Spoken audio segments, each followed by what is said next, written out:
We've got flags and banners, and if you mind your manners, we might even get to standards and what they represent. So just take my voice's hand and we'll both try to understand how this vexilla logic podcast could be flagged for content. Flagged for content. What's up, Vexheads, and welcome to episode 65 of Flagged for Content. It's the only Flag podcast that is promising you an episode every 2 weeks this year in 2025. That is right, I promise. Every 2 weeks. Man, it gives me something fun to do, take my mind off stuff, so you know how that goes. Anyway, it is also a Flags for Good podcast. Kind of speaking of that, you can go over there. They've got a bunch of new like political flags, a bunch of new activism flags, as well as the flag of Greenland. I actually texted Michael directly and I was like, hey, I think you need to stock this. So like next day, actually within hours, I think he had it up for pre-sale on the site. And yeah, you can join me in owning one. It's still, I guess, being made, but should get here soon. Anyway, when you get that flag, the Panama flag, Mexico flag, any of those flags, you can use code flagged for content, flagged for like the number content at checkout and get yourself like, I think it's like a sweet 10% off. Helps the show out as well. This is a supersized episode, I won't lie. So I'm going to keep the kind of housekeeping short here up top. Pretty much, yeah, I don't have a whole lot to say. I haven't said. Go to our link tree, check out all the links over there, join the discussion on Discord. I'm starting to use Blue Sky a little bit more, and join the Patreon because we have a lot of bonus content on there, including one a couple weeks ago and one this week. So, you know, every 2 week guarantee, I guess, that I'm doing now. And I think that's it. Let's go ahead and get into the episode. This was a lovely chat that I had with Alan Hardy, who you may know from his Facebook page, which he'll promote, or you may know him from Nava. You may know him from a lot of places, but I know him as a good, easy chat. So without any further ado, let's get into it. Folks, we have an absolute pillar of the vexillology community on today. You know him as user Rotten Alley on Reddit. You may know him on YouTube comments as ILitY. But if you know the Instagram account of Alan Hardy66, you also know his name and what year he was born. It's Alan Hardy! Fantastic. Thanks very much for inviting me on, Andy. Very much of a pleasure to be here. Yeah, thanks for coming on. Really enjoyed watching all your videos and to date, and so really happy to be part of your crowd. Thank you. Right. No, I very much appreciate that. As the listeners won't have heard, I just asked Alan, you know, how familiar he was with the show, and he was like, immediately, he was like, I've seen every single one, including at recording date, the one that came out yesterday. So the one with Max Feldman. So yeah, no, yeah, the honor's all mine, man. Like, you've been a huge, as I mentioned, pillar of the community for years. I know, and people tend to hate when I say luminary or pillar or anything like related, but yeah, it was so nice to finally meet you at Nava 57 and then again at 58 and hang out and all that stuff. Yeah, it feels surreal at times, but anyway, enough about that. How are things in your neck of the woods? Yeah, jolly good, thank you. Of course, as the time of recording, and we were running up to Christmas, and yes, hopefully everyone will have had a wonderful time by the time this comes out. So we're looking forward, of course, to 2025, see what we've got in store for flags in the brand new year.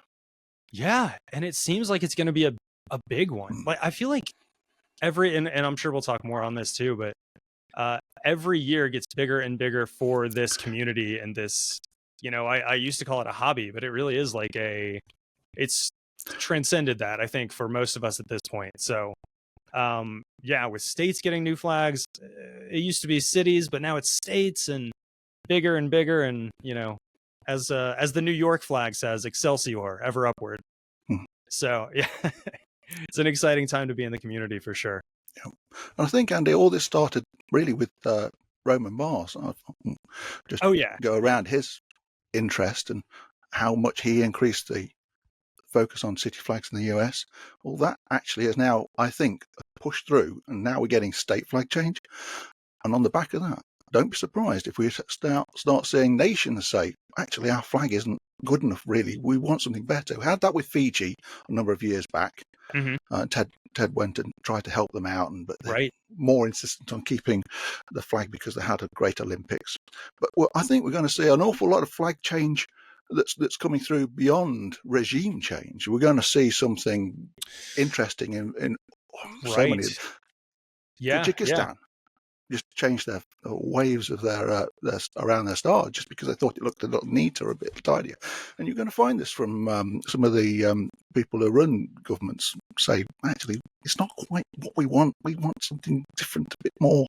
And you never know, you might find a Monaco saying, well, actually, we don't want this situation where we want clashing flags, and we can actually do something nice or something. Yeah, exactly. Yeah, no, it's a very exciting time to be a Vex head, and yeah, I think we're not just the Vex community is benefiting from it, but like everyone is. From having a better flag, you get a better sense of community. Blah blah blah. I won't go into all of it, but if you're listening and watching the show, you know how that goes. So Alan, we have a lot to talk about today. So I'm going to go ahead and get into what is on the flagpole. And Vex heads, we've got a lot for you. We've got our usual over and underrated. The bulk of the show is going to be spent on Alan's polling processes inside of his Facebook group. We will, of course, talk about the community that he's growing over there and chat about what designs tend to do better, which ones do worse, and have some listener questions near the end.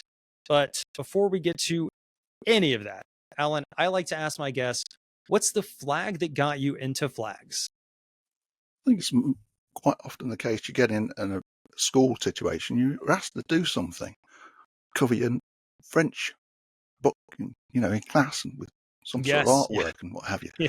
Well, of course, nothing simpler than cutting out the shape of France and colouring it in with felt tip pens. So I guess, when you've done a bit of something like that, and you've got a bit of interest, and they're telling you what you're going to learn, sort of thing, and yeah, definitely, you've got a burgeoning interest somehow there. You've got this blue, white, red. It's like, oh, yeah, is that what they've got as a flag sort of thing? And it's like, then you get an interest, and other people go off and doing German and who knows what.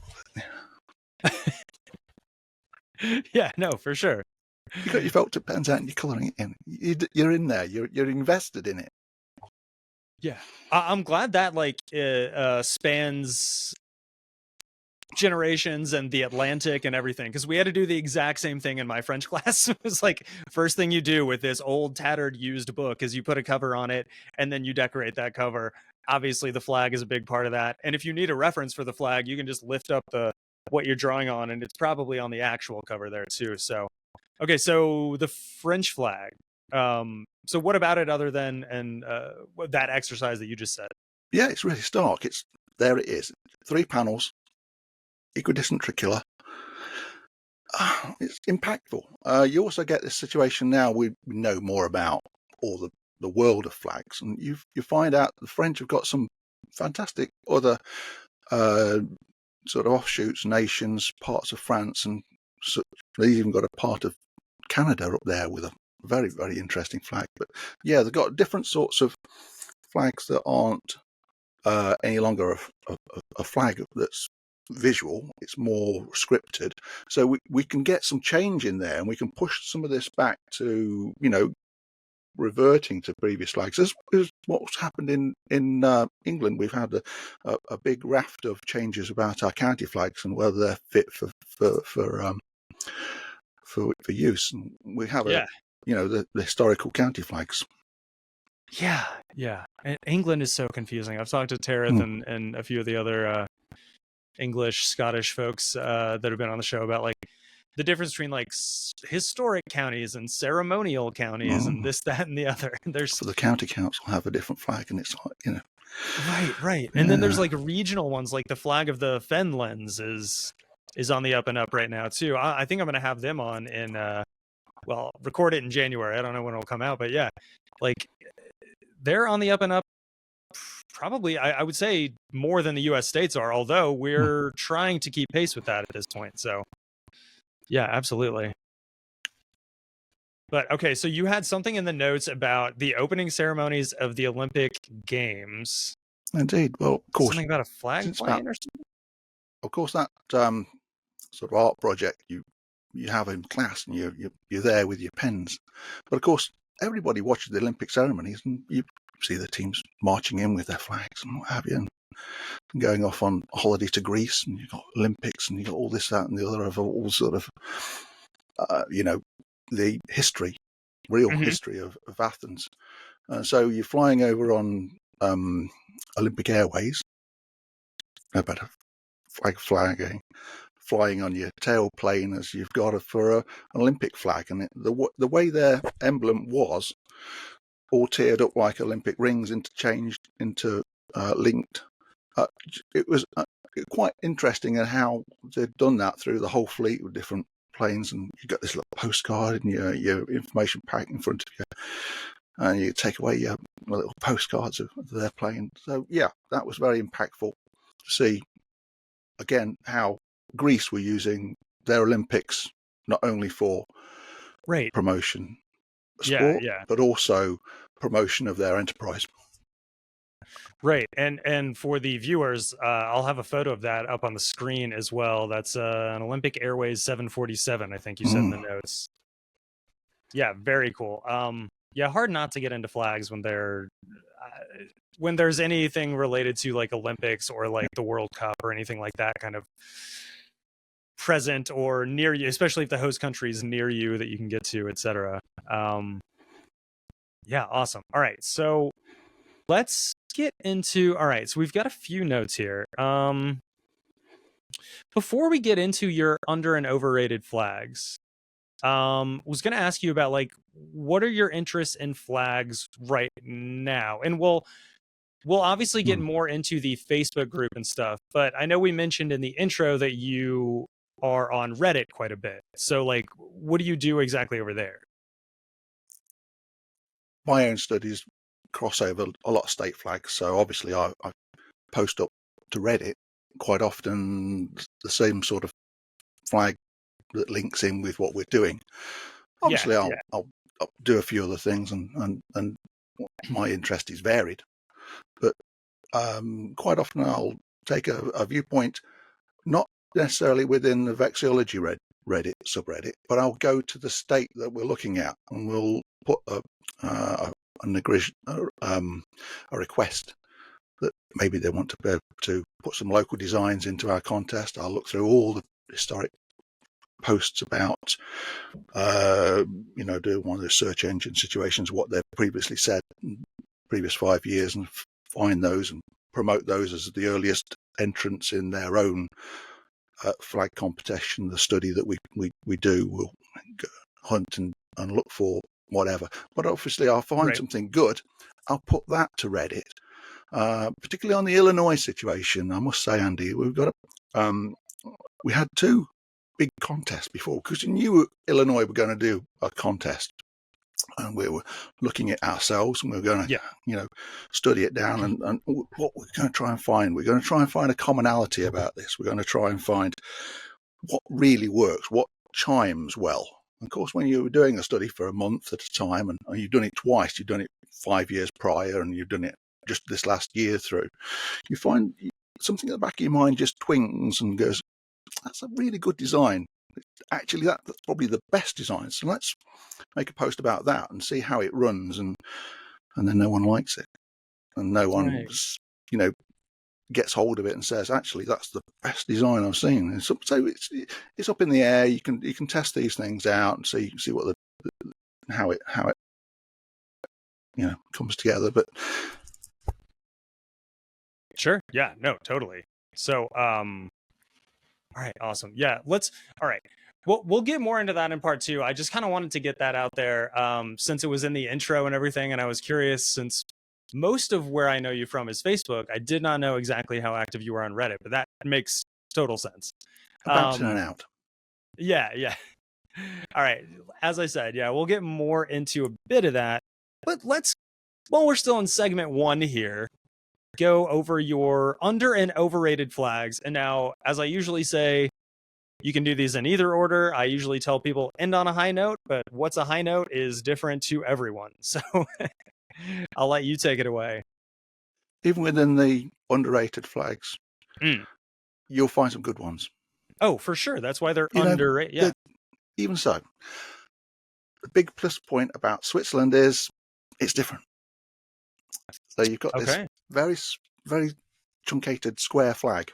Yeah. It's got a good lot of visual impact. It's got symmetry this way or that way, whatever symmetry,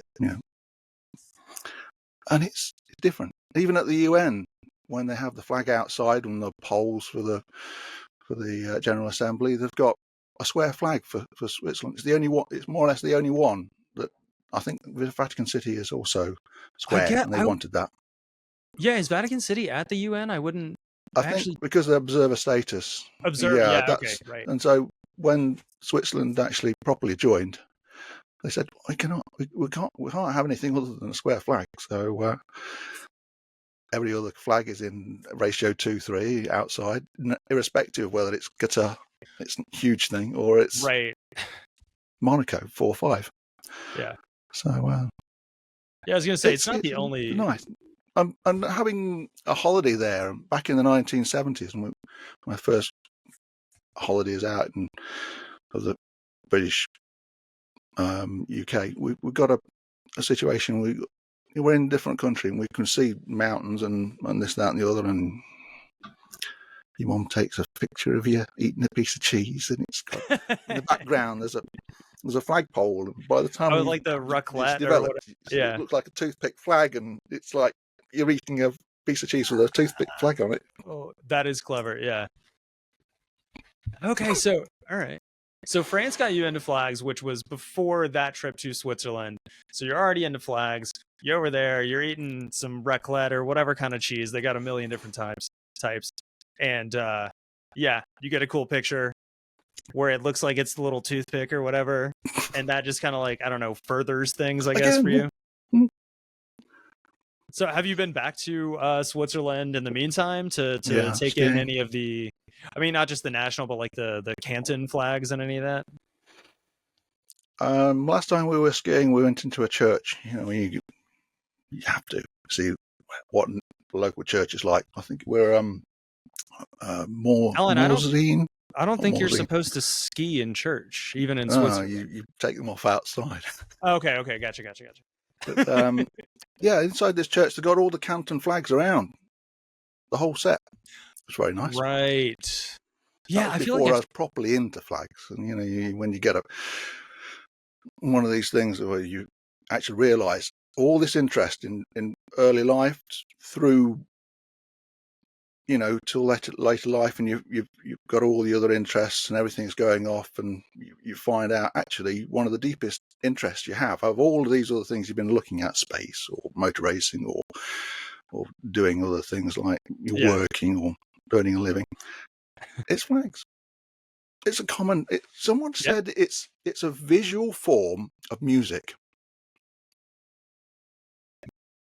That makes sense. Did somebody on the show say that, or somebody else? I don't know. I should have written that down about I was gonna say, who said that. It was. I think it might have been at the last Nava. Somebody said that. Okay. I was going to say, like it rings a bell. Does it ring a bell?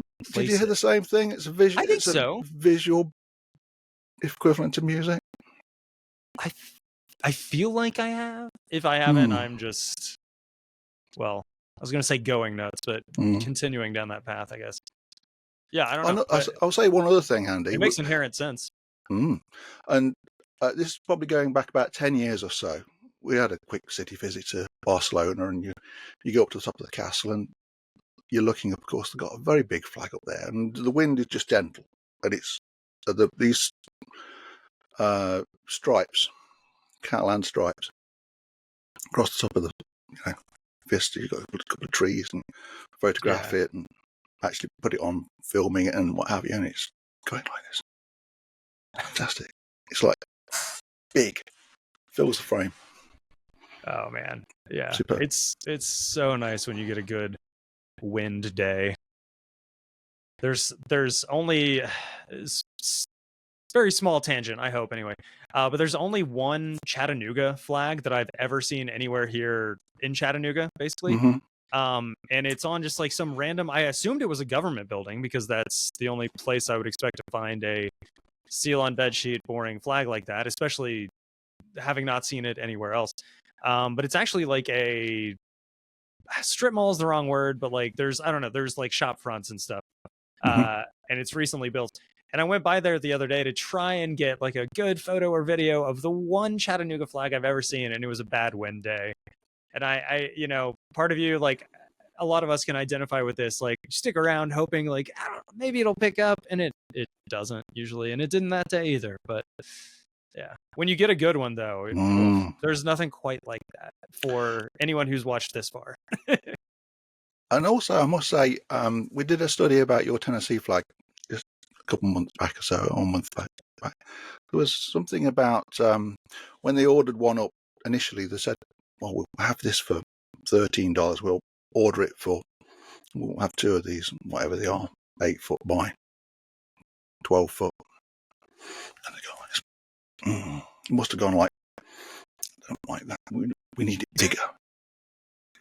Can you do it bigger? Okay, well, how much bigger? Obviously, by what measurement they've sent out to reorder, it's 4 times bigger. Good Lord. $50. We'll have 2 at $50, please. 50? Oh, yeah, for 2, yeah. It's back 1905, when the first. Of course. I've got one on the way to me that was flown over the Tennessee Capitol, but by the time this comes out, it will have been given away as a Christmas present. So if it arrives in time, I should say.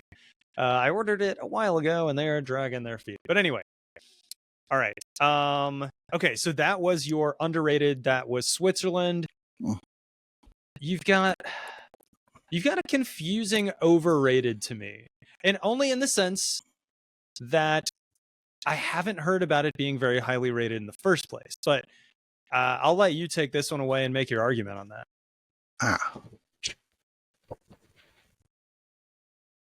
Yes. Okay. We all make mention of this. Well, Ted put it down as a good flag. Unfortunately, I can't see myself that Bangladesh is a good flag. Overrated. I agree with you. I definitely agree with you. I mean, like Japan works because of the contrast between the red and the white. I would argue, what is it? Palau works for a similar reason, the contrast between the yellow and the blue, but Bangladesh doesn't quite have that. It gets a little bit lost, I guess. Like, how would you describe, like... It's simply a bad tincture. You come down to a situation, you're looking at things with heraldic viewpoint. You've got a green against a colour. There's no way, you can distinguish that circle quite so as well as you could if it got an amount of either white or gold around it. And so, having seen that the flag of Bangladesh was originally a different design back in 1971, it had a map of the nation. Yes, actually in like within gold the circle. or yellow. Yeah, maps aren't terribly good about conveying anything other than a bit of a blodgy sort of situation, what your shape of your country is, right.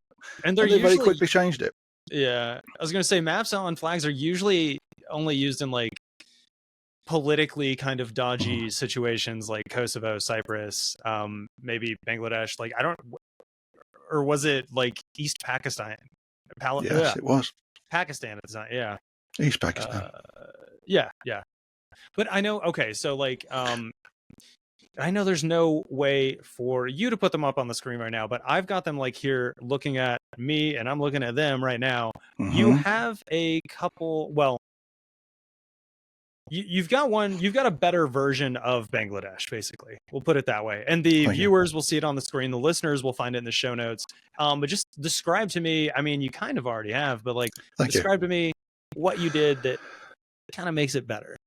We took that amount of area effectively was the nation put in the middle of the circle, and we've just spread it around the outside of the circle, just so as it chops the area up so much nicer, and green with a gold ring around a nice red sun. Yeah, I mean, yeah, because it's like, yeah. It's like, what is it? Ted K says, like, every bad flag, and I know he doesn't qualify this as a bad flag, specifically based on what you said, but he was like, every bad flag has a good flag waiting to get out. Was that him or was that Roman? It was. I think I'm pretty much sure it was as well. Yes. Yeah, and to your exact point, I mean, the color scheme in that one that had the map was not bad. The red, green, and that gold. But what you've done, like, by taking the gold that was the map color and putting it around it to fimbriate I guess it's a sun, but the red disc in any case, I think makes this like miles better. Like, it just streets ahead, if you will. And the strangest thing is, they're actually deciding now to have another look at the national flag. Really? I did not know that. This is almost new to me. As we're recording this, only about a week or so ago, some news item came up and said the Muslim population of Bangladesh don't see enough continuity between what is originally Pakistan and what was East Pakistan.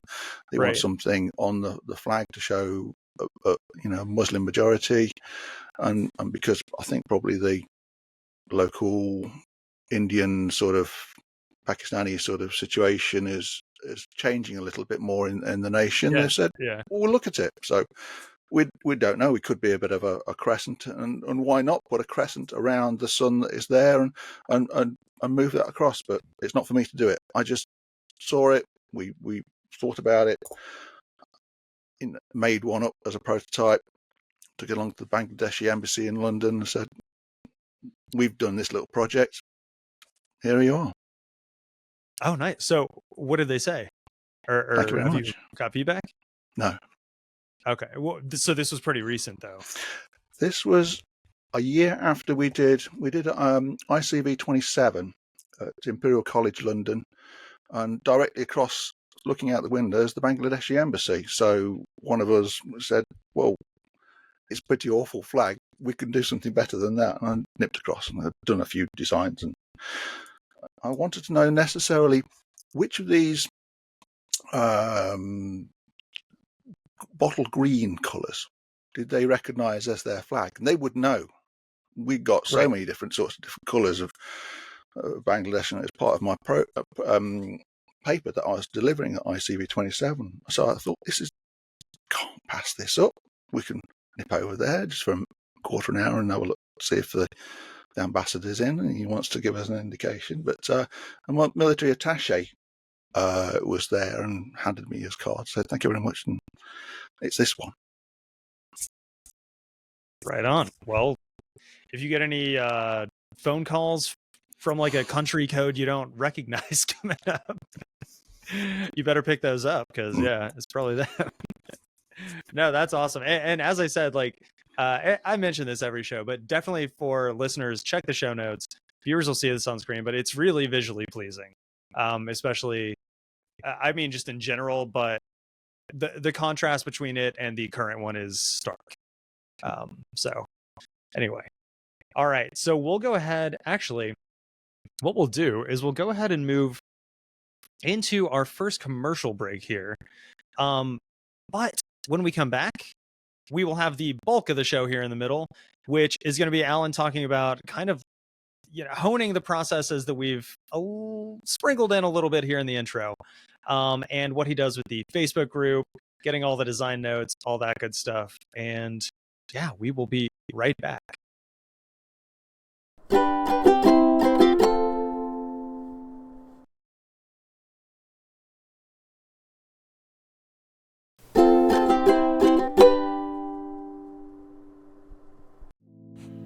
Are you interested in the weird, the occult, or the anomalous? How does a comedic and supernatural spin on history sound? We're popping up here to tell you about our podcast, Supernatural Selection, a weekly dive into all things weird with professional amateurs. We research and uncover fascinating things about our often spooky and strange history and share them with you a couple of hours at a time. Like, did you know that in 1955, a farmhouse in Kentucky was besieged for a night by extraterrestrial goblins? Or that the Mothman is still being cited to this very day? And that the craziest thing published online very well may be Time Cube? If you want more than deep dives into strange topics, we also have our Weekend Weird episodes. All the weirdest and buck-wild news we can find on the web delivered hot to you. Plus, as a bonus, we have a weekly dive into pop culture with our other show, The Distraction Hole. Because, well, you shouldn't work all the time. So, if you want to give the show a try, hit up supernatpod.rocks and add the show to your favorite podcatcher or stream right on site. 2 great shows, 1 feed. Join us, won't you? Or you'll be sorry. Remember, that is supernatpod.rocks for an immature audience. Don't let your mom know we're doing this. Anyway, so that's how they make a cat dog. So we are back more with Alan Hardy here.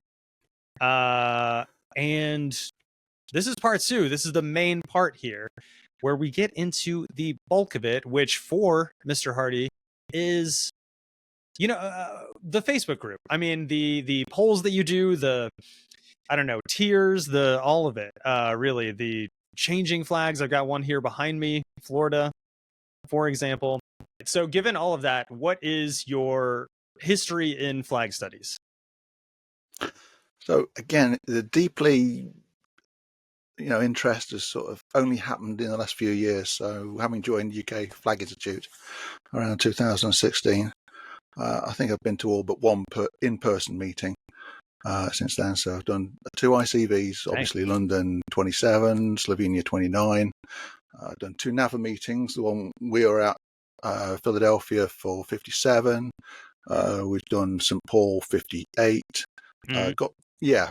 Be nice to get along to Washington. That 59 will be a great one. We did some great work with that little meeting flag that when we did the flag 4 and 4, so that will be really great.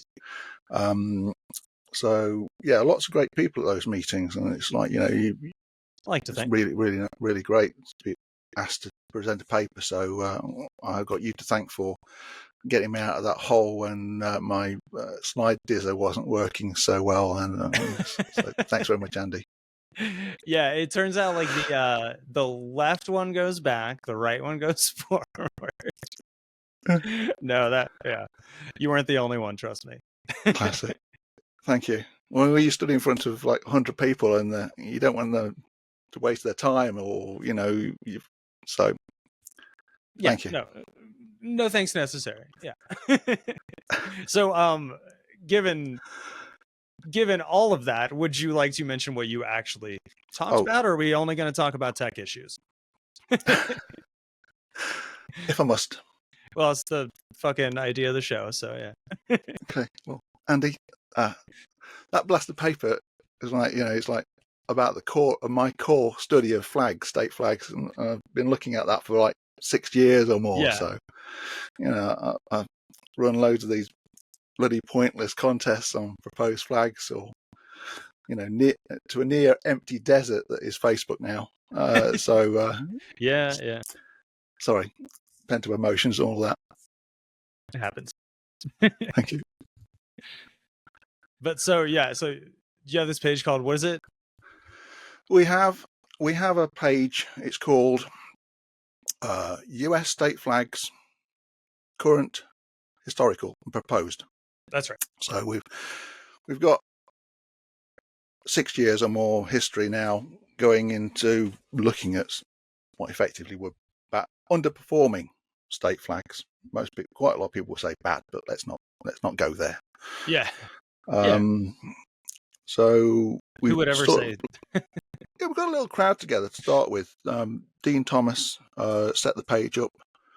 We've got 4 of us on the admin side are NAVA members. So we've got a lot of history. Jim Ferrigan there, Nick Abramovich. So between the 4 of us, me being more interested in the proposed side of it, Jim being more interested in the historical, and Nick also, offering viewpoints. So between what we have as visitors to the site, I think we do quite well to verse the whole project about state flags. We don't veer off terribly. We sometimes go and do a special project around Christmas time, but we haven't done one of those for a couple of years. So fair. Yeah, these contests are all sorts of sizes. Some can be just for islands, some uninhabited islands. We've done a number of those sorts of contests, and then we've had others that are thousands of images we've found, because someone like when we looked at real state flag change, Mississippi, Utah, Minnesota. Some of these now, the images that we're holding they're probably in the 1,100 images of interesting designs, and of course we've got the similar sort of a situation with Illinois. No one's seen these 5,000 images, so everyone's like, well, what are we actually going to be looking at? What can we choose between? Are these the only ones we're looking at? And yeah. So it'd be nice to see what was sent into the Illinois contest and to see what actually comes of that. But of course, all of this is coming down, and what we're looking at is sort of situation what CPG Gray has suggested about what makes a really good flag, and tiered list. You mentioned tier list. It's not really the be all and end all, but of course, my own personal view is there are three groups, and there's a great group. Some of them maybe a little bit underperforming, but they're solid flags. And then there's an average group, and then there's a terrible group. And of course, getting into that terrible group, your buzzword is we're putting on the name of the state that we're actually living in. So Wisconsin, Kansas, Montana, Arkansas. There are 24 of these out of the 50 that have stuck their state name on. Yeah.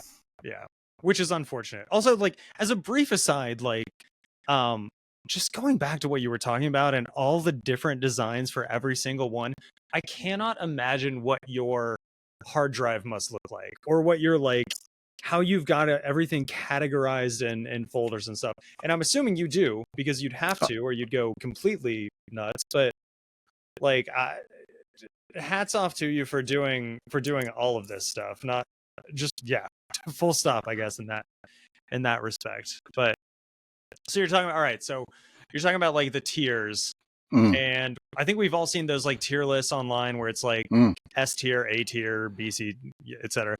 And you're kind of like tiering within tiers, I guess. Yes, in a sense. And particularly, I looked more or less what's in the flag. Yeah. Is the repetitive imagery, how many stars the flag's got, what colours are in all these situations, how many arrows the flag's got on, has it got text on it, how many words on the text, how many letters on the text, how large is the text, does it have barn, does it have smoke coming up, does it have water, does it have smoke on the water, all those sorts of things. I've tiered through about 50 or so different parts of my spreadsheet, actually logging what was actually imagery within the flag that you could see and verifiable. So if a flag had that, as well as another state and another state, all that was compounded. So you get a negative figure for that. So all the tier list that I'm going to be able to show you actually takes good points, some unique points, gives positive points for them. All the repetitive, generalized sort of, mishmash of we've put something there of a bear. Well, yeah, we're going to have one bear on California, and that's a negative point for California, and 3 negative points for Missouri. So all this sort of averaged out into 3 groups: good, average, and includes its state name. Yeah. Fair. So where do you want to start? Where do we want to start? We're going to give some prizes out. And after all that calculation, one of my favourite flags has actually won it. I've put the mathematics together, Oh, weird. and for some reason, the mathematics of Maryland gives them the best US state flag. Nope. Nope. Not accepting that. It's I mathematics. What mathematics, for one thing? It's age. It's a mathematical nightmare looking at that flag, for one thing. Like, if I were to say, if math is the buzzword, Maryland is not the, well, maybe it's the flag I would use for that, but in the sense of, like, don't be like Maryland. Mm-hmm. Well, there are another 12 up there that are, justifiable, I would say, also in orders that they're a position. But, yours is there. We've only just looked, because we've looked mostly at the flags that needed work. The best ones have been left to last. We've only just done your Tennessee, and Tennessee effectively to us is the third best flag in the nation. We've only got 2 more to study in depth, and that's Colorado and New Mexico, and they're all brilliant flags. Yeah, the ones that we haven't done until this last year through. Yeah, it's interesting. It was interesting with the Tennessee one. Sorry to go quote unquote off script, as it were. But it was interesting seeing the Tennessee one, how often the votes kind of like I don't know, funneled things back toward like a mean, the mean being kind of what it already is. And I'm wording this bad because I don't have math words in my head.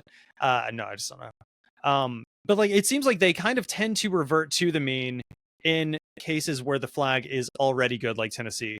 I think the one that ended up winning yours was the Flags for Good version, which is basically the Tennessee flag, but with a slightly larger blue stripe on the fly. That's right.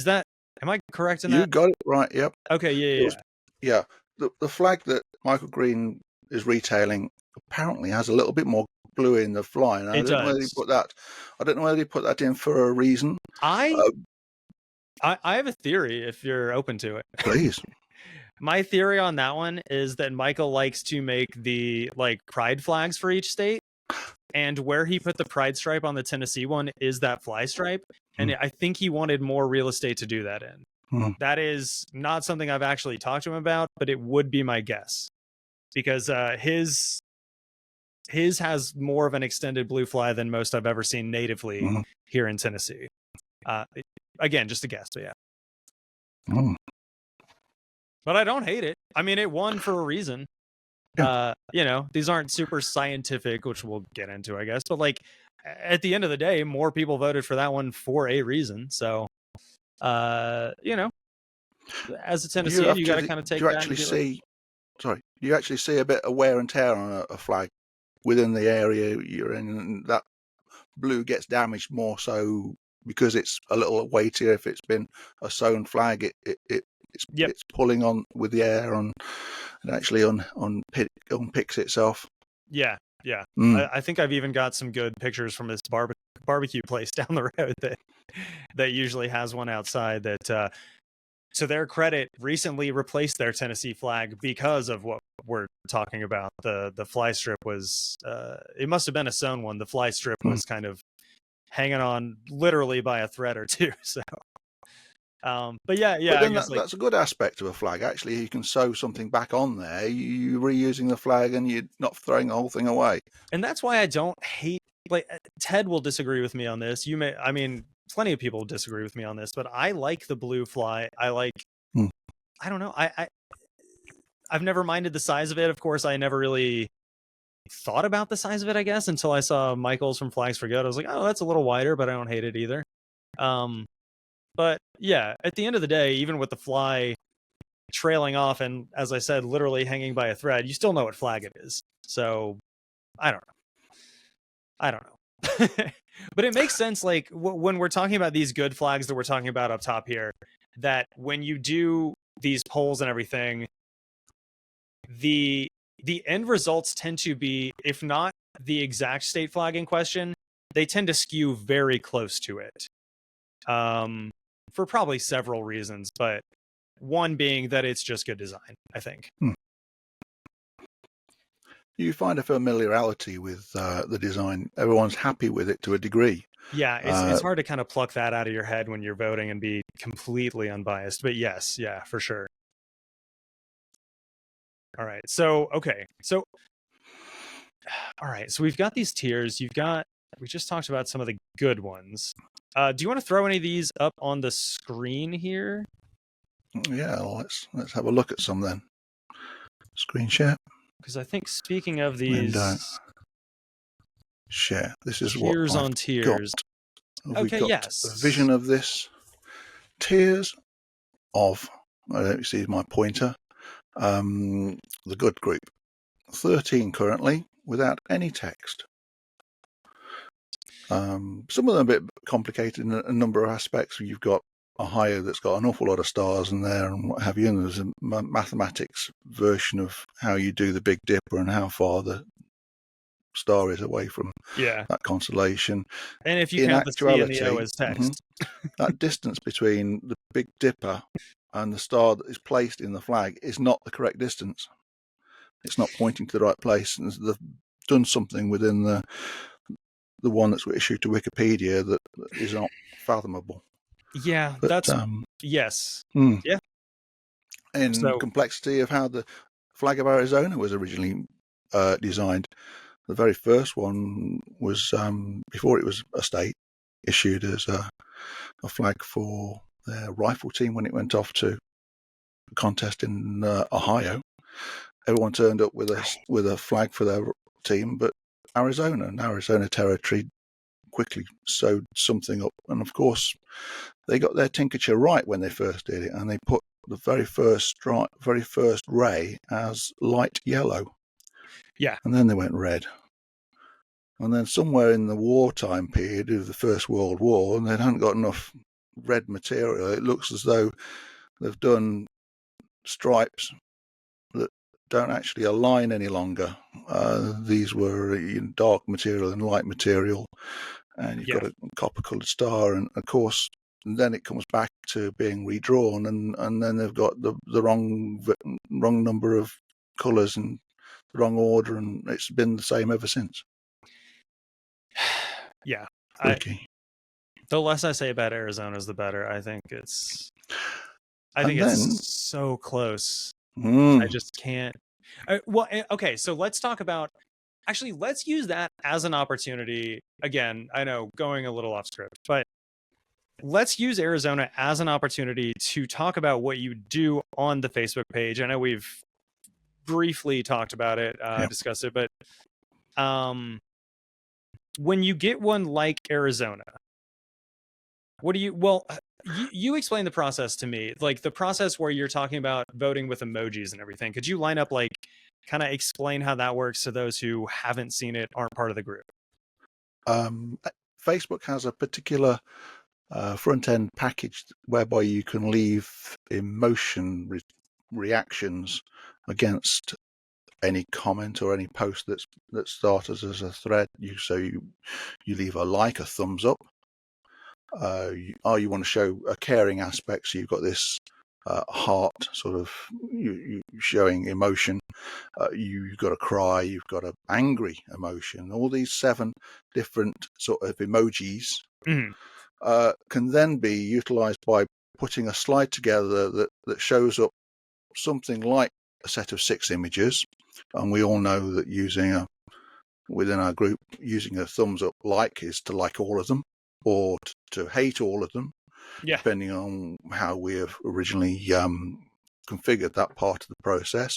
Yeah. And the other, because you'd normally press like first, and it's always the default thing, it's not a real vote. So you wouldn't put an image up with a like to be voted on. You'd have to go into the emoji bar, come across the emojis to pick the one that picks within the vision, the slide that is with that image. So we have typically 6 images, whereby you have to particularly pick one of 6 that ties in with how you think which of these 6 is the better one out of the group. And then after that round is finished, I totaled up all the scores, and we get a thinning out through the process. We're bringing in many cases a couple of hundred, couple of thousand, well, maybe 1,000 images to this first round, and that'll thin out to a couple of hundred in a second round. A third round, we'll get down to within 50 to 100. A fourth round, sort of quarterfinals, semi-finals, final of 6. And typically, I'll always try and make a final of 6. So every time we see a state flag contest like this, a study, it's always a definitive marking point. These are the 6 designs that our group have promoted through to get to a final, and then we'll take that to another part of Facebook.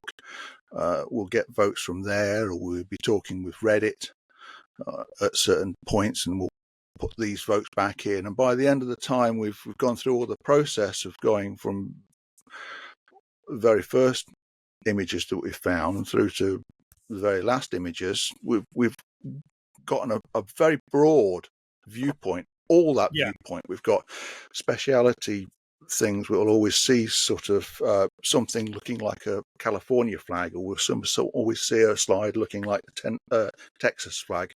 There'll always be those, because we've got a back catalogue of all collections people have done in this nature of saying, I want to redesign all the flags of America, and I'm happy with this design. And everybody's been putting up posts and leaving them around corners of the internet, and then I've tried to scrape that information back, make it, because everyone designs in different sizes as well.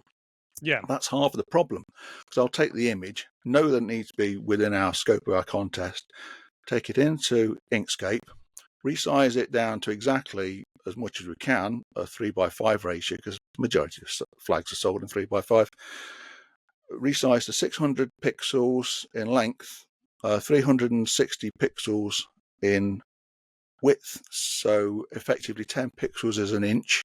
That's your 5 foot by 3 foot flag. And then we'll put those images into the contest, and everyone will be voting on them so as they can see them very even, very, very controlled fashion, and they can pick between them so much easier once that little process has happened. Yeah. So you funnel it down and down and down and down, and kind of distill the best, the highest voted upon one out of a group. And I did not realize, like, it makes inherent sense when you're talking about you don't want the thumbs up, like the blue, just little thumbs up like thing to be one of the things, because like people will scroll past that, not even realizing that it's something to vote on in the first place. Like, oh, those look like good designs. I'm gonna like that, or whatever, et cetera, et cetera. I do worry that some people do that with the heart one, which is where they do a little bit. Well, actually, I had a decent question from one of our listeners. I'm gonna have to pull it up, but it was basically talking about, like, how do you control for things like that, and for Facebook's algorithm, which tends to, if a lot of people put like an angry emotion on something, it tends to get shown less. At least in like the broader Facebook sphere. That sort of algorithm, yes. Within the group, but within our group, I think we're quite controlled. We have probably typically about 30 people or so popping in and out, and not necessarily vote on every round, but they'll be in and around and voting. And then in the process, we've got a bit of a upfront pinned comment. And days gone past, when we've changed procedure, I've looked down the list of the people who have voted in such a way, and saying, you understand we're actually using the emojis rather than just liking every slide. Yeah, no, I've seen a few of those comments. And what then happens is that person then knows, oh, there's some trick about this. And actually, not only can I like this slide or dislike this slide, if the like button is against all this slide, what we can now do is vote for none of these by using the thumbs up. Now, that's a different trick that most people have caught on quite nicely, because when I total it up and everything, and I'll put how many likes, effectively 7x, you can see very quickly then that all of that slide wasn't liked. And then the winner of that slide, if the winner of that slide only got 4 positive votes, it's not going to go into the A grade group of the next round. It will go into a wild card group of the next round. It's a winner. It's a qualifying image. It won, but it didn't get a votes majority. to downvote. Okay. And so, consequently, that next round, when there's a wild card, will be a larger 6 images, and you have to win the wild card to get back into the A grade group. So you can see it's a bit more of an aggressive situation to come around the outside and then to progress as an unfavored design. Right. And I would imagine that those wild cards seldom, if ever, actually win. It's kind of or have there been any that I've been surprised because this route is more tortuous. Once you start seeing one good design that's been passed over, and we were working into the process, into the study, and most people understand actually that's quite good. I think I like that more so than the other 5 within the slide, and that goes forward. And then actually, we brought this one through strangely, and it has done well. And we'll get a lot of top 3s. We might not get very many winners, but a wild card route, actually, because it's seen maybe once more in that scenario, somehow it wraps around the outside. Sometimes a winner will be so obvious, I won't put it in the first round. There was 1 or 2 that are so obvious, like which one would it be? There's 1 or 2. We had South Carolina, I think, missed out on the first round, and it's so obvious. The Wikipedia one, it didn't need to be in there, so it's never been assessed and that sort of thing. Or there've been 1 or 2 of the other ones when we knew we were starting, and we're starting with a poor design. I never put it in as image 1. Right. It became image 300 and something or other, and it failed straight away. We knew already that it wasn't going to do anything, and there were so many more better, visually impactful designs. So is that an instance of kind of putting your thumb on the scales a little bit, or? I mean, I guess it seems like it would be, other than just completely randomizing it.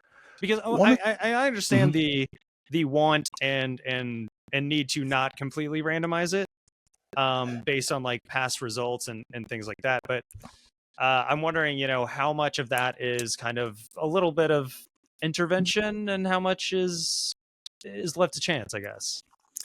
I think it was New Hampshire, and I actually did the whole contest as randomized. So I gave each and every image that I was going to put into the contest a number, and then that first round was a randomized pick, and those numbers were the images, and they went to the first round contest completely randomized. It was such a difficult thing to do, to get 300 images initially. Sure, yeah. And then give them a number, and then pull that out of the hat and what have you. Recently, I've gone more the scheme of setting up each and every slide. I've got a theme. Some will be Fessy designs, some will be Pally. You'll find I have noticed that. Yeah, the usual sort of suspects. And as the slide gets populated by the flags that I look at, I'll then say, well, that's good enough. I've got 6 images here. I'll put a number to that. That will be slide number 3. This will be slide number 4. This will be slide number 5. And sometimes if I get to about 16 slides, I'm pretty much into a situation whereby, I know I need another Fessy design here. We're doing this. Okay. So yeah. All right. It builds. Cool. So it's interesting it's interesting to me how it goes. I don't know how much that comes over when people are viewing 8 slides a night, and it can get a bit repetitive that I've been working too much and bringing these things together. And there are some times when I'm voting, I'm like, wait, didn't I see this one 2 slides ago? And then I go 2 slides ago and I'm like, oh no, it's different in this way. It may not be a hugely appreciable way, but it's different in this way or whatever. Okay. All right. So we've talked about like the kind of the format of it. You vote with the emojis among these 6 options. You whittle it down, etc., and then you pick a winner. I've seen your PowerPoint or your sheets on it because you post those publicly too, which I actually do really appreciate because, well, for the obvious reasons. If it's just me taking you at your word, like, I'm not going to go back and check how many hearts this one got and how many angry faces this one got and be like, wait, why is that? I'm not going to do that. So I appreciate that you post those publicly, of course. So anyway, that's the process and basically how it works. I was going to ask you, I'm pretty interested to know, especially given this Florida one that I have hanging behind me. I don't normally, as I said, buy redesigns that don't, like, I have a copy of like the Keystone flag for Pennsylvania, right? Things like that, but I don't normally buy redesigns just on a whim because they look good. I can't think of a better way to put this, but I just don't. But then I went to Nava 57, I saw this Florida redesign, and I thought, that's gorgeous. That, I don't know whether I will definitively say should be the flag of Florida, but that is definitely a top contender for the flag of Florida. And so I've got it. Obviously, it's hanging behind me right here. But I'm curious, do you have any, maybe not just favorites and least favorites, but also like, well, favorites and least favorites, you don't have to mention your least favorites, I guess. But if you have any favorites, and then if you have any like maybe underdog stories or ones that you didn't think were going to make it as far as they did, came out of nowhere, anything kind of like, anything narrative that we can get into here on the podcast. Interesting. We can start with favorites. If that's probably the easiest place to start. My favorite, of course, is the Keystone flag. We not only had redesigns for Pennsylvania, we've also had a contest for favorite redesign. And of course, everyone liked the Keystone flag, and there's absolutely no reason why it shouldn't be the state flag. Yeah, agreed. I have 0 notes on that.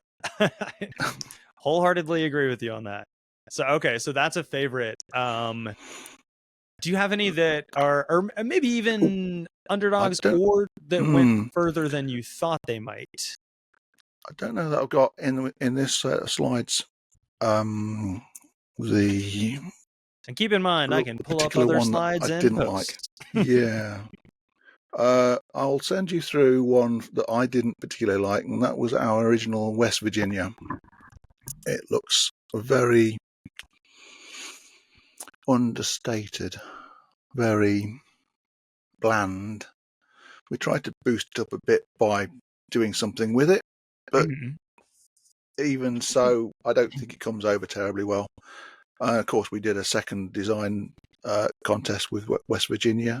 Yeah. On the basis that I think quite a lot of other people didn't think much of that design when we were looking at, again, doing repeat contests. And we've done that quite recently within the scope of things. The original contest was maybe redesign half of these. Like Ted says, there's good flags and there's bad flags.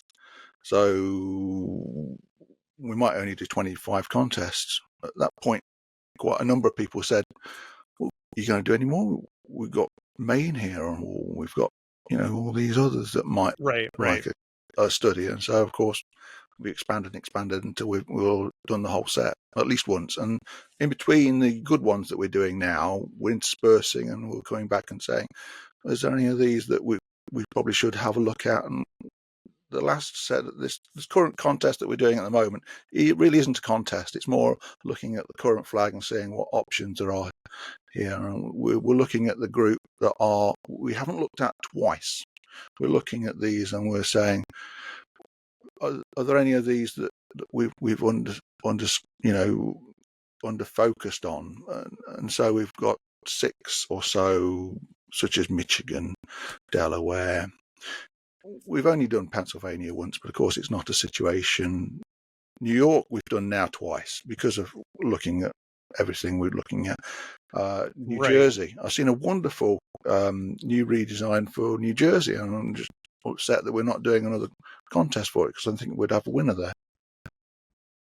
I was going to ask, well, I was writing it down, but I guess I didn't need to. But I was going to ask about, so you've messaged me a couple times as far as efforts to effect actual flag change, and New York was one of those. I unfortunately was very busy, did not have as much time or energy as I would have liked to kind of give that, other than just saying, maybe ask Dan McKay. Like, Dan McKay can probably help. But what I was going to kind of shift to here a little bit, if we could, is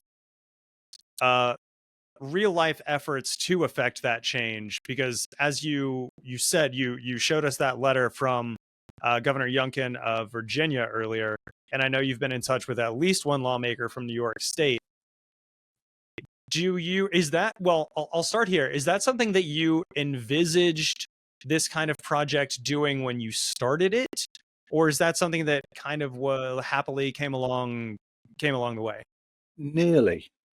The big out of all of this is people. Chris Maddish was one person who says, "Well, what are you going to do out of this situation? He'll be the episode before yours, incidentally."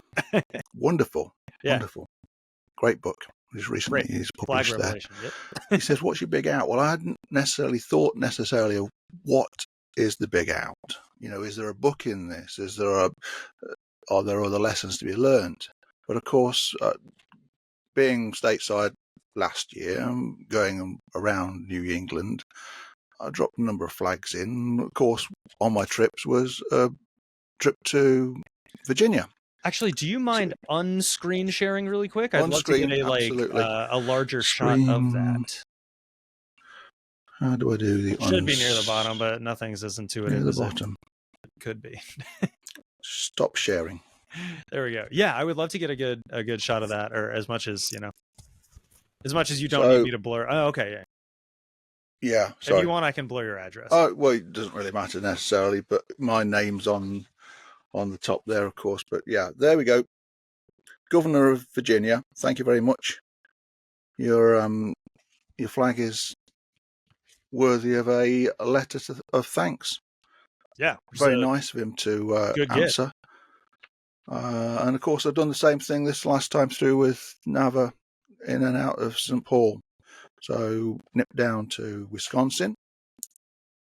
Very late at night. On the way down, I'd taken too much time to figure out where I was going, and end up going in about 4:45. Oh, wow, yeah. Secretary of State's office here. I might be able to put this to the gone. Anyway, the troop was very helpful. Let me have the proper drop box to put it, and we put the flag that we'd done for Wisconsin to their Secretary of State, and of course then followed that down to Springfield. Great meeting with Micah. He was doing great work putting in the Illinois contest images together. I wasn't intending to put a design in, not really necessarily interested in taking any plaudits or whatever, putting a design in, but of course I got one on me just in case you wanted to see what else you don't be doing it. Why not? Of course, go anywhere without one. Got to take our winners in. We've done Illinois contest twice, so we've got an Illinois winner one, Ken Morton. Right. Magnum Draco 25, I think, has done the last one through. So both of those went into the contest. So again, nice out direction for finishing off those states, and then looped around, and Missouri knocked on the door, sort of effectively. I do like the Missouri redesign, and all again. Missouri redesign is a nice design. On screen, there was a building across the road that I thought was the administration building, and there's a giant bear. Wonderful pose. I've never seen this image of this outside one of their administration blocks, and that image of a bear would be so much better than any of the others that I've seen around. But of course, we're not doing Missouri again. We've closed that off. I think we've all collectively as a nation said we're not doing Missouri again. We're just don't not. Recognize Missouri. Sorry, Missouri. Kyle. There's plenty of jokes along that way, but yeah. But the Secretary of State's assistant said, "I'm not going to accept it from you. We'd sooner hear it from a local who's raising this with their with their congressman or whatever it You is. can't- So I would sooner use all of this airtime and say one thing, this key point. If you're unhappy with your state flag, please contact your assembly person, your various representative.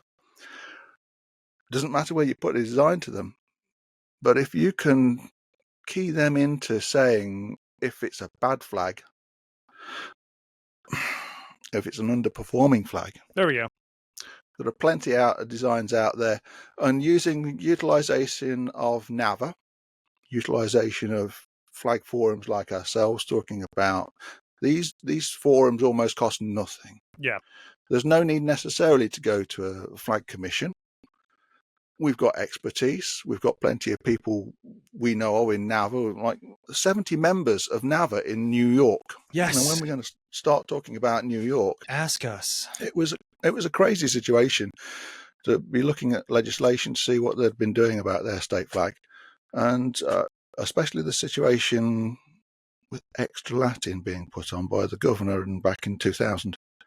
Quite a lot of people didn't like that, and it was snuck in, and and it's come up to be redesigned back to where it should have been. Oh, yeah. So what you're telling us is if we don't like our local flag, our state flag, contact our representative or Alan will first. I won't be able to do much. Get to them before Alan does. I can show people what a group of flag fans rather fancy for their redesign. Yeah.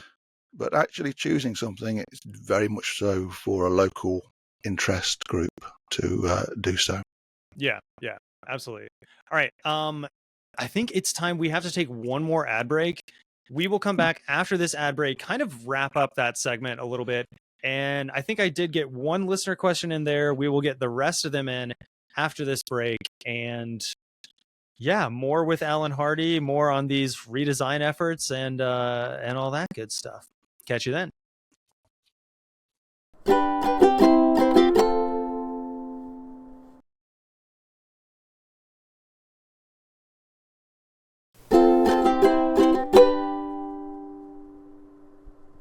So yeah, it's Professor Utonium. He accidentally puts the chemical X in the mixture, and then there. Oh shit, we're back. All right, hey, more with Alan Hardy here.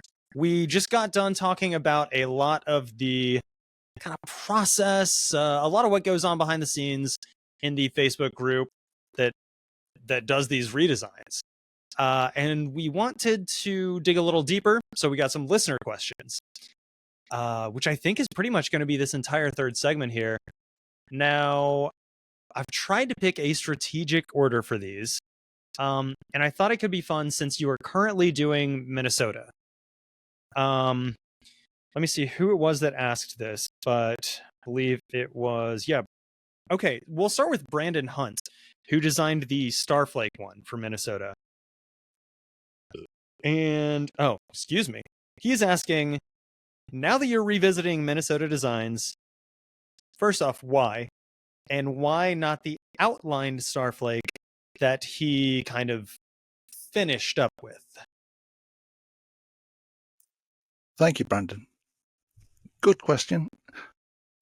Quite often, Ted is conversing every time he talks to somebody about Minnesota, and he says it's growing on people. And I've been following it as well as try to keep an eye on how interested people are about the new design. Yeah. He asked the question again through only a month or two ago, I'm sure. I'll put it up for a vote again. So we've revisited the situation. We've brought all the designs that we discussed around various, themes. And of course, on that trip through the Midwest that I'd just done after the NAVA meeting, I dropped in at Lee Herald. Well, of course, the North Star flag is still a very well regarded flag. Still is selling well for him. And he just said, we're doing a survey of all our customers. We're keeping a note of which flags they like, of the flags that we're retailing. We're retailing all the usual ones, the current brand new flag, I refer to it somehow as the two blue flag.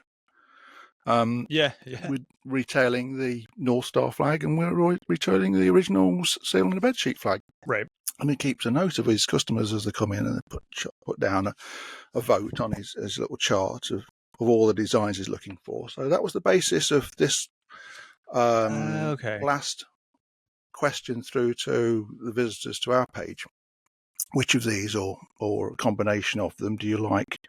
Of course, he'd put a number of green ones on there. We've maybe taken a vote on whether we have a green hoist or a green fly. And Brandon's design, as was left as it exited the contest, wasn't necessarily the same design as it was when it came into it. But Lee put down the design that was noted as it was originally an entered, or the Starflake is a great flag, really is. Yeah, really nice flag, and especially with that extra fimbriation, it's stunning, absolutely stunning. I know you've got. I was going to say I own one, and as I've previously talked about, I don't normally own ones that aren't official or pseudo. Yeah, it's a great flag. I would like one too. I really would. It's a nice flag. You can use code flagged for flagged for content, but go on. In the makeup of the Minnesota contest, we'd done a lot of work with. I've been on Facebook. It's a different group, Minnesotans for a Better State Flag. John Good had put one design up there, and I said, "It's a really good design, John. That's very, very good. Very, very good." We're going to do a Minnesota contest and see which John ones at people Napa like. 58? No, he didn't make it. Okay, never mind. I think he got his stakes mixed up and wasn't able to get along at the end of the day when he figured out what was which. Happens right on your doorstep. And okay, right. So that's the situation. So we had I think in all about 60 designs or so put into the it's a mini contest. You're not going to look at everything and go and look at everything, but this was just to answer the question: is Lee Herald barking up the wrong tree for saying about local sentiment? What's the international sentiment? What are people who are saying we like better state flags, and how's it going? And then we've put this contest together, and it's processed through. Only this evening I put the final 4 up for the final situation. The new flag's not in the 4. It's just exited. It was in the top 8, but it's not in the top 4 that we've looked at. And we've only looked at 60 designs, so you can see it grates a little bit. And as Christoph Hunt would say, you shouldn't have 2 blues, and most people would say you shouldn't put 2 colours next to one another. I know it's in the field and everything other than it's party per chevron, but it should have some white in there. And that's really what Lee has done with most of his designs. Yeah, he's put some white in there and asked people which they like. We're doing the contest through.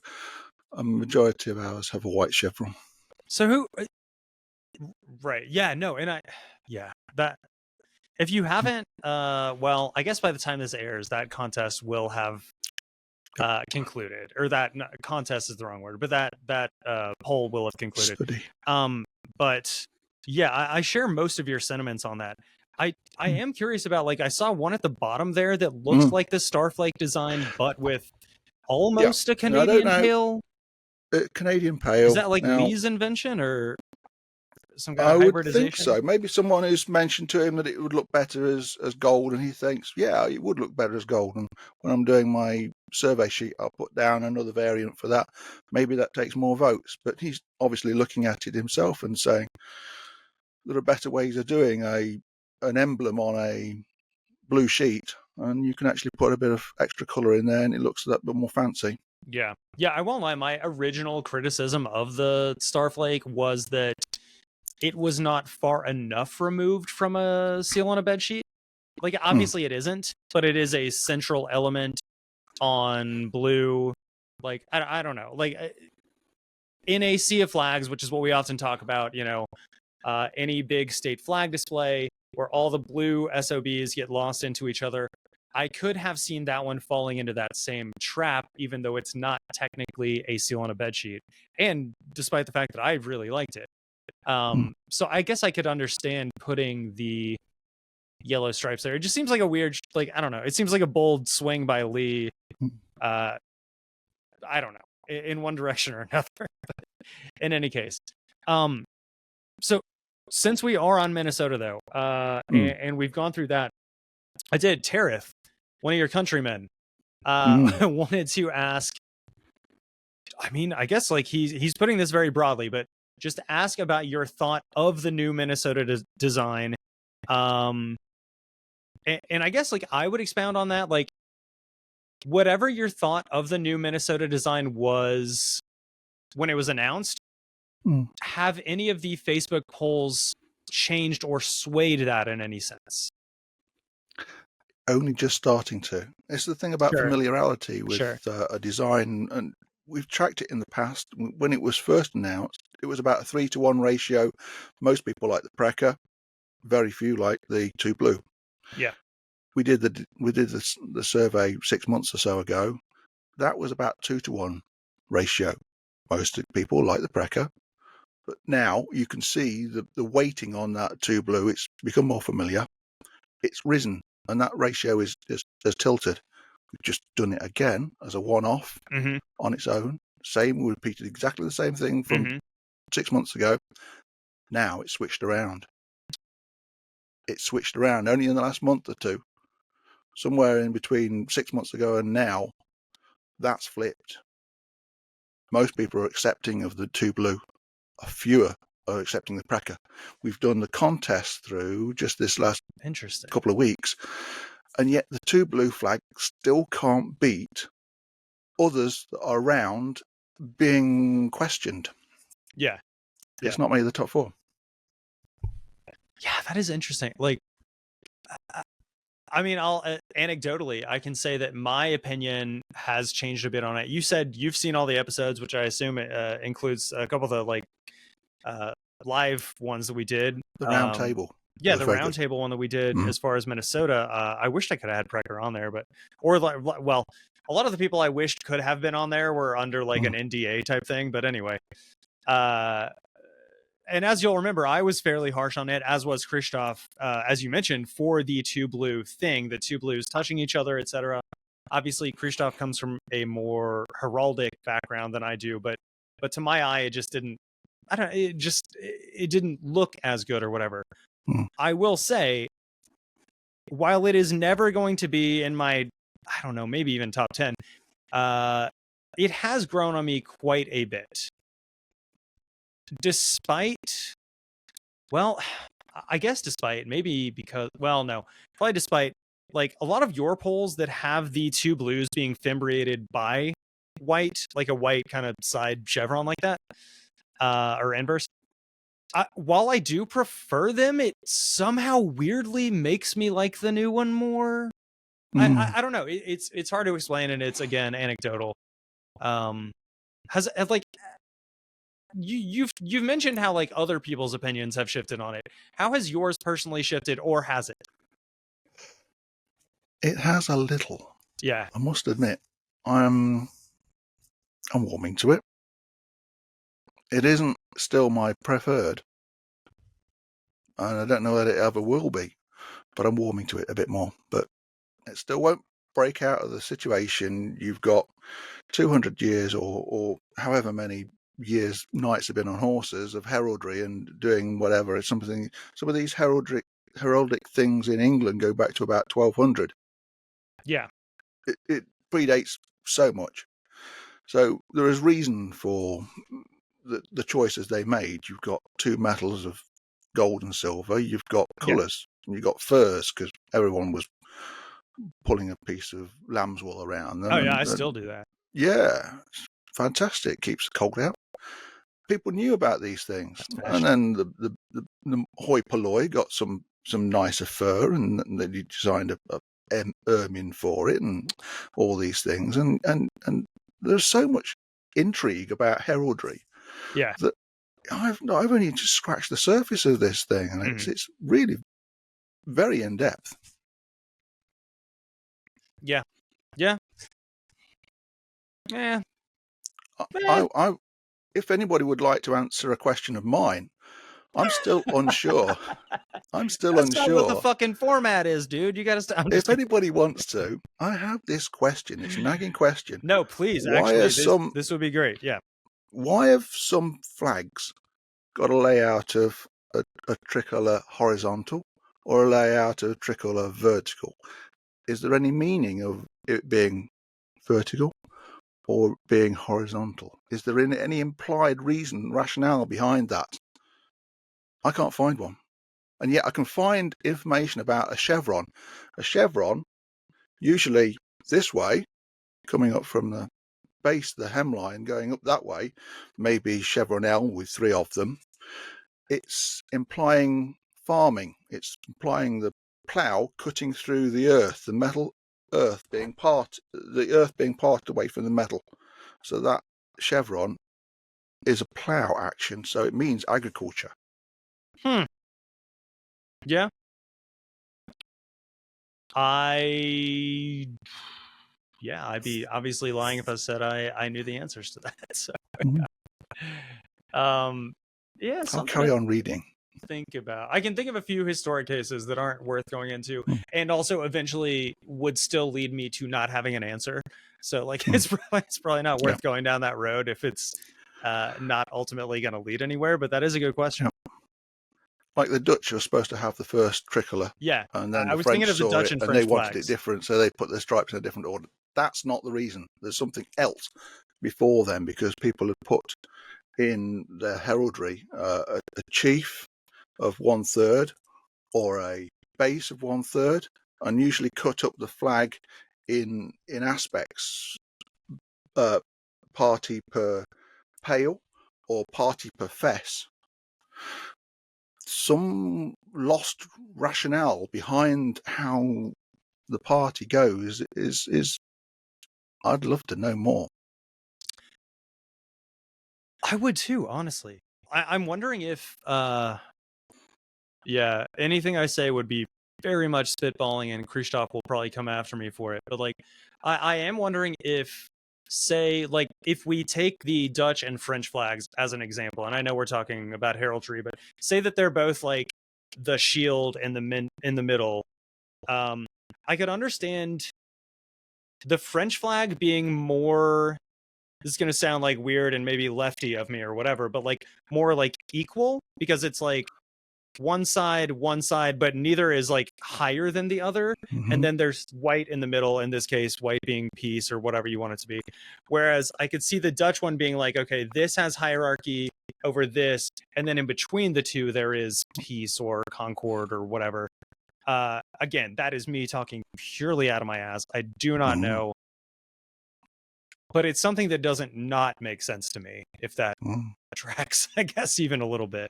Oh, it does. You even find it in places like China, whereby they put the different notifications on the stars. This is for the hoi polloi, this is for the general person, and this is for the underclass. There's a notification of which star is for which class, a person. Yeah, no, you're right. And on just a sort of tangent from that, since you said China, I started to think about the Buddhist flag, which effectively does both, right? Like when you think about it, the Buddhist flag, and I know that's not heraldry, but the Buddhist flag does have, what is it, 4 or 5? I think it's 5 stripes that if I'm remembering right, on the hoist side are vertical and then are horizontal toward the fly, but the orange one is the one that connects, and it forms like what we would see in the West as an L. But it kind of like effectively does both, but I don't know if that's, I'm sure it's intentional. I just don't know what the intent behind it is. Right. But I do wonder if it's not something, my instinct is that I haven't suddenly become a genius and stumbled upon something. So it's probably either that something else or something flag that people smarter than me have figured out before. Or designed for, rather. There are different versions of that Buddhist flag, though. That too, yeah. Yeah, different orders of colours and different layout. Yes, yes, that too. Yeah, that's true. I said the orange one because that's kind of the one you see the most. But yeah, I don't know. That is a very interesting question that I did not think we were going to get into and did not have on our question list here. So, but honestly, this is great for. I mean, one, for just the show and racking my brain, but two, like engagement wise, if you guys know on YouTube, if you're watching this, you have any kind of insight on anything that we just said, please like let us know in the comments, because I will definitely use that and shout you out on future episodes. Always happy for the engagement, even kind of when it comes, well, maybe especially when it's organically, but when it's organic. But yeah, okay, well, shit. All right, let's get into a different question before we go too far down a rabbit hole. We only had, I think we got like 2 or 3 more to get to. A few of them are by Alex Tomberlin, who's a previous guest as well, which means that you've seen his episode. But he said, okay, let me go through these in a good order. Let's start with, he'd like to hear about the demographics of the Facebook group, going back there, and whether you think it may affect the results of the flag studies. So I don't know, like how many people you have, or not how many people you have. I don't know how much access you have to like what your demo, like I know on YouTube when I look, I can see who's in what country and stuff and age range. I don't know what you can do on Facebook, but do you think that like it skews overwhelmingly one way or another? And if so, do you think that affects it?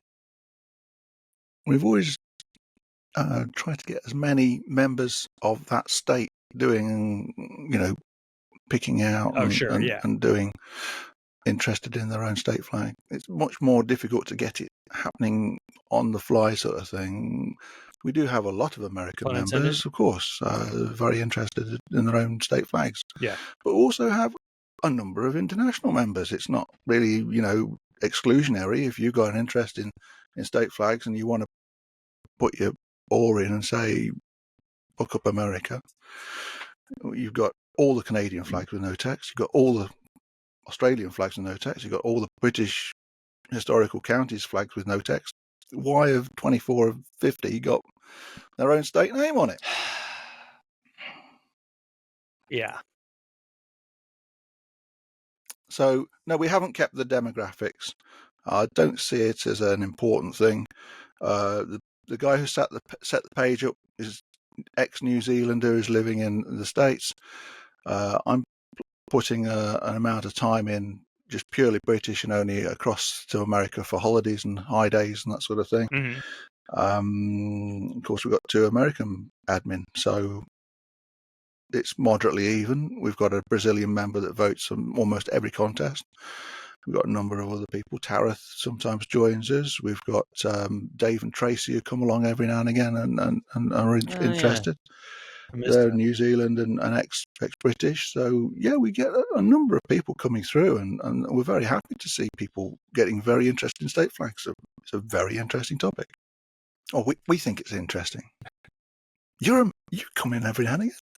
We're happy for you to come along and that's true and vote on any other states that aren't necessarily beyond your own. So Tennessee. No, you can vote on to a degree places that haven't got population.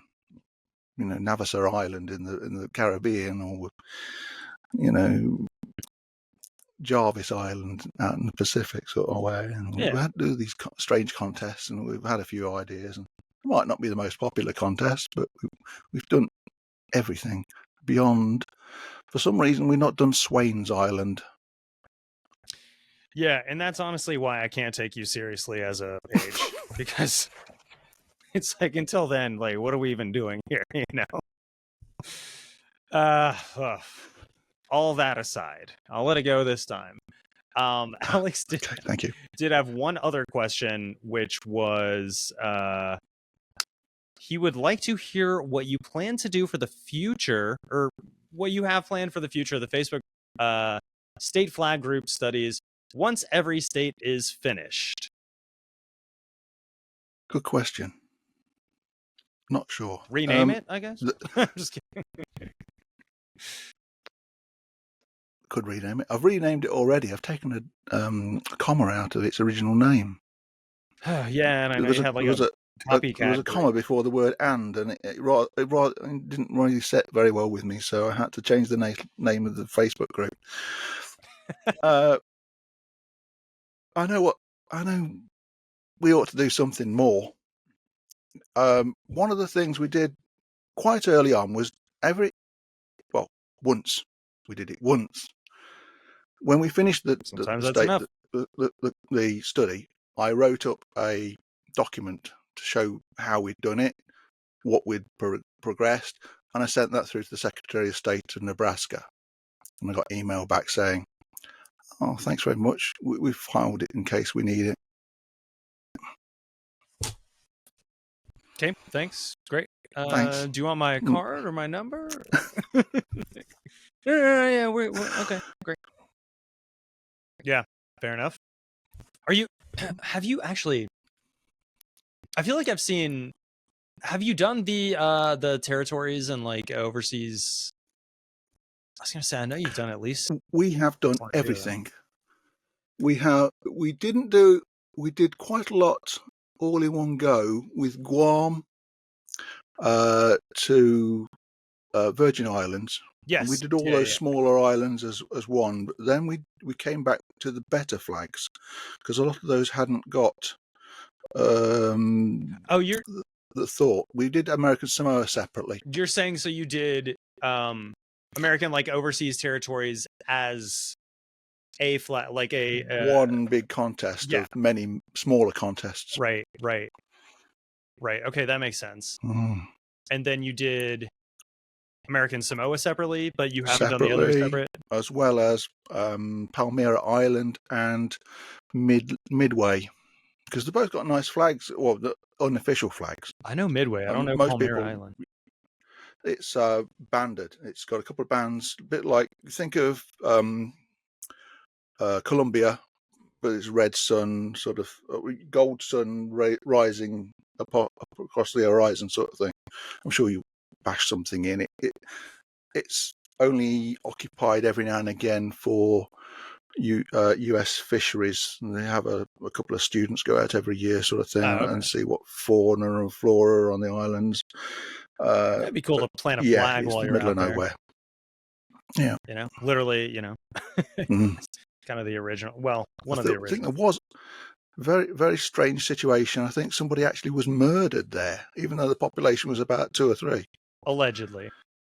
It could be allegedly. I don't know. It's one of those. Yeah. I mean, they haven't caught him yet, so. Anyway, yeah, I've never heard of those islands and never been there. No, definitely wasn't there. Must have been shipwrecked in October of 2022. So don't even ask. I think that's more or less the extent of the questions. Other than there are several folks that would love to hear more about the official flag of that Facebook group, which, if I'm not wrong, you've got near you. I have been made aware there is a question about our flag. We do have a flag. We do have a flag. What? Maybe I should stand a bit further away. Whatever's comfy. Hang that up. So as it hangs against its eyelets and technical strip, the whole layout of the flag produces a V for vexillology, in a similar way that Whitney Smith did his golden V for Guyana. The emblem is designed by Dean Thomas, basically 3 hexagons. Hexagon is typically seen again in Utah for industry. So each hexagon stands for, one stands for current, one stands for historical, one stands for proposed. So it all fits in quite nicely on a forward-facing progress. And neither is over the other because they're kind of interwoven. Right. Okay. Say which one's which, but yes, that's that nature. That's 3 are. And were the colors chosen because the name American colors group is U.S. flags, etc. Yes. Is it like Old Glory blue and all that? That's the intention. Yeah, that's the way we've put the design out to have made. Yes. Gotcha. So okay. Since the answer to that question was pretty short, but I have a follow-up. do you own the only extant copy of that? Does Dean have one too? Or I made one for each. Okay. So they're like with four admin. I had 6 made. Okay. So I'm still holding 2. Right. For any future admin that we might take on. Now, there's been talk that we might, would, give an admin role to someone in future if the Facebook page grew. There's no point in putting an admin for a group that's only got passing trade of 800 or so in total. So we've got no intention necessarily of putting another admin towards sorting out all that we need to, unless it significantly grew. Right. You have 2 to spare? Is that you We've got 2 to spare in case. So if I fall under the bus or something like that, yeah. Yeah. I was just gonna say I don't know, trying to think of an example.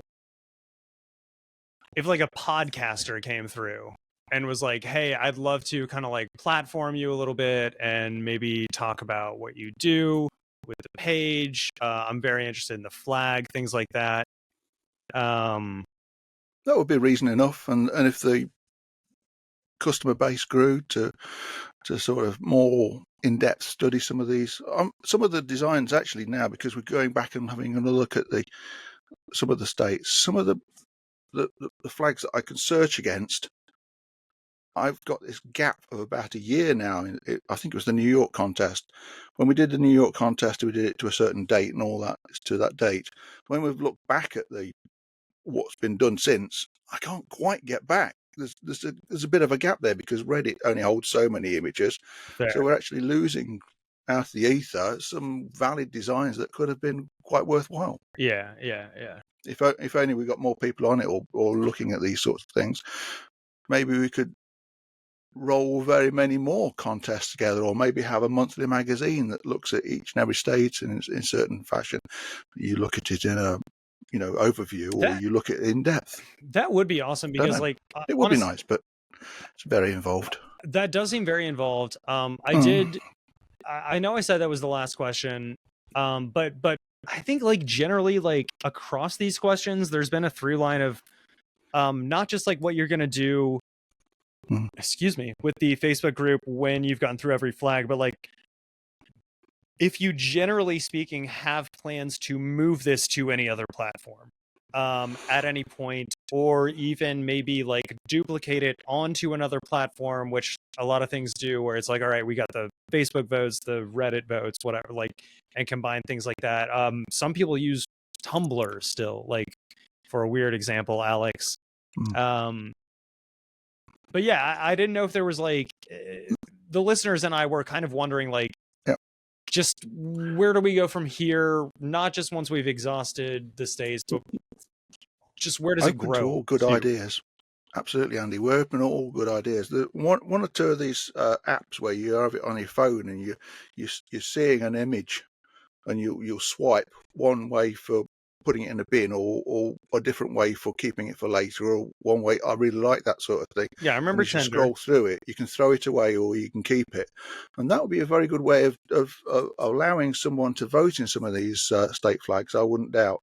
So if all the images were loaded individually, and everybody were getting a randomized view of the contest, maybe it's got 10,000 entries, but you haven't got the chance to look through so many. It gives you a random situation. You just scroll through, or this way. You can be useful. Oh my god, I'm going full mass right now, thinking of a Tinder version, basically Tinder but for flags, where it's Tinder for flags. Not just do you I've not been in Tinder. Honestly, I know it could nothing be about it and don't want to. It could be a binary. Married, do you like it? Yes or no? Or it could be. I don't doubt that these things are in the. But whatever. Cut all that, editor. Cut all that. Cut that out. No. Yeah. No. Yeah. Love her dearly. No. When I get on her nerves, she goes, "Haven't you got a flag to draw?" Right. Yeah. I'm familiar, and I suspect a lot of the listeners and viewers are as well. But all right, cool. Well, I think that's the end of the questions.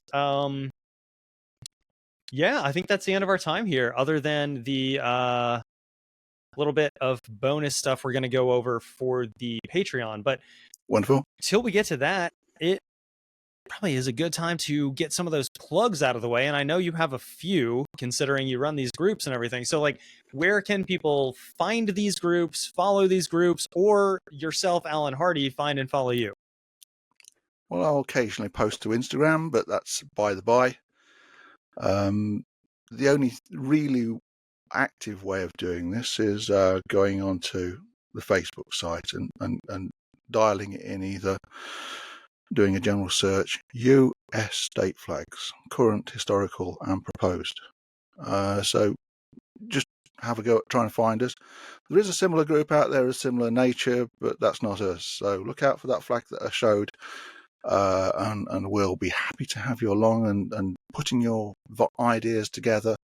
Even sometimes you only get an indication. Somebody says, well, actually, a design to this sort of description, but it's never been actually made as an image. And I'll take the time and draw that idea up, and that will come in, and somebody will be credited to it who came up with that idea. But so it's really the Facebook group, Andy. It's which, absolutely excellent. If we get a few more the merrier. Oh, absolutely. Yeah, I was going to say the link to that will be peppered throughout the show notes, description, probably here on screen for the viewers, et cetera, et cetera. So yeah, definitely go follow that. Not just follow it, but like go vote on all the polls and everything. We will admit it's less than scientific, but the more people that are in there of a varied nature, the better it gets. So it's in everyone's interest, I think, for all of us to go do this. And as far as our plugs, you probably know them already. They are, well, anywhere with an @sign. We are @flagged for content, for like the number, the digit. We have a link tree, which is linktree.com/flagged for content, all spelled out. That's like the one place where it's all spelled out. I'm a master of social media. And but if you do go to the link tree, it has all those ads, and it has even more, like requests to be on the show, things to follow the Patreon, get in the Discord where we talk, where a lot of these questions came from, to be honest. So go follow us over there as well. And Alan, I took a lot of notes on this episode, but the one note I did not take was how to close this fucker out. So if you got any ideas, I'm all ears. I'll just say goodbye in a typical Midlanders way and say ta-ta, and then echo that with Qatar. So ta-ta, ta-ta. You know what? I think that's the best we're going to get. So let's take it. Thank you again. No, Alan, thank you so much for coming on. That was fantastic. The ta-ta. It works better in your accent than mine, but I'll take it. Backsides, thank you so much for listening, for watching. Alan, thanks so much for being on here, and we will catch you all on the fly side. Take care.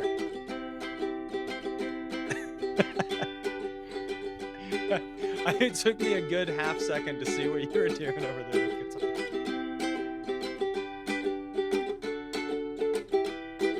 Flag for Content is proud to be sponsored by Flags for Good. Go to flagsforgood.com for more information.